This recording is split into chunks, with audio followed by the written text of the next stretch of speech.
Bom, eu tenho alguma coisa que é explicitamente sobre a África no Brasil, na tradição brasileira,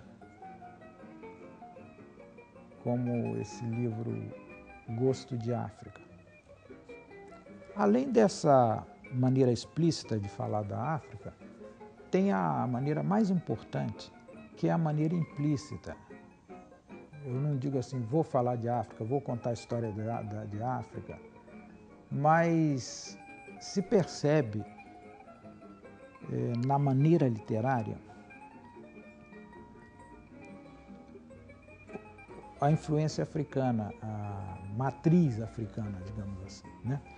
Por exemplo, histórias de bichos. Essa é uma tradição africana.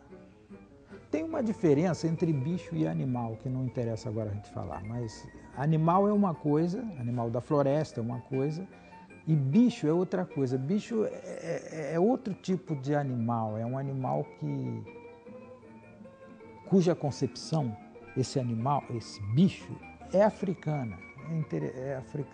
Na verdade, é arcaica. O índio também pensava, sentia o animal como bicho. Primeiro, o bicho fala. O bicho é como gente. Isso aparece, por exemplo, você quer ver um exemplo? Em Macunaíma, né? Em Macunaíma, os animais não são animais, são bichos.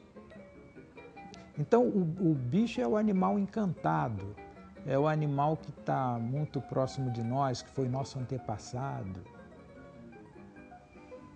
É uma relação ambiental diferente. Viu? Estou pensando alto agora nisso aqui. Bicho não é animal, não é a mesma coisa na tradição literária, é isso que eu quero dizer. Então, essa presença do bicho é uma presença da África na minha literatura. Outra coisa, o andamento também da frase, do relato, ele é de uma tradição popular que vem das contadoras de história, que em geral eram pretas, velhas, que iam de fazenda em fazenda contando histórias. Era uma ocupação, né? Eram aquilo que na África Ocidental chama de griot. Nós tivemos também os nossos griots, eram essas pretas velhas que iam de fazenda em fazenda contando histórias. E a maneira de contar se vê na minha literatura infanto-juvenil, como de outros autores também, eu não sou o único, né? Alguns poucos, não é verdade. Em suma é isso, tem uma presença explícita, como aquele livro que eu citei, e tem, mais importante, uma presença implícita, que está na minha maneira de ser, de encarar o mundo, de encarar a floresta, de narrar. E para concluir isso, né? Aí falando para professores, mais especificamente, há diversas maneiras de contar uma história, de contar e ouvir uma história. Uma maneira é de pegar um livro, a criança está sentada aí, você lê, ou a própria criança lê. E há uma outra maneira que tem um nome seguinte: formação de comunidade narrativa,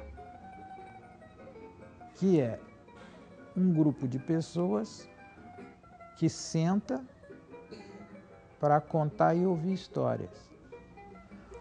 O ponto de equilíbrio aí é uma comunidade, uma espécie de energia que se forma entre essas pessoas, em que o contador não só fala palavras, frases, não só narra, ele interage com os que estão ouvindo, se formando uma verdadeira comunidade narrativa.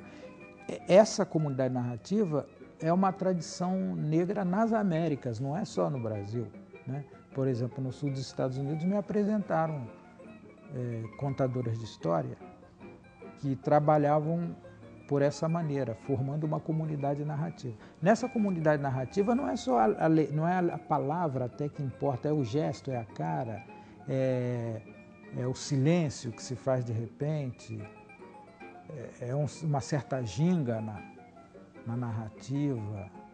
Enfim, são coisas assim, não são muito objetivas para descrever, mas elas estão presentes na literatura infanto-juvenil do Brasil, de Cuba. Eu vi no sul dos Estados Unidos, como disse, na Colômbia. Onde o negro africano se instalou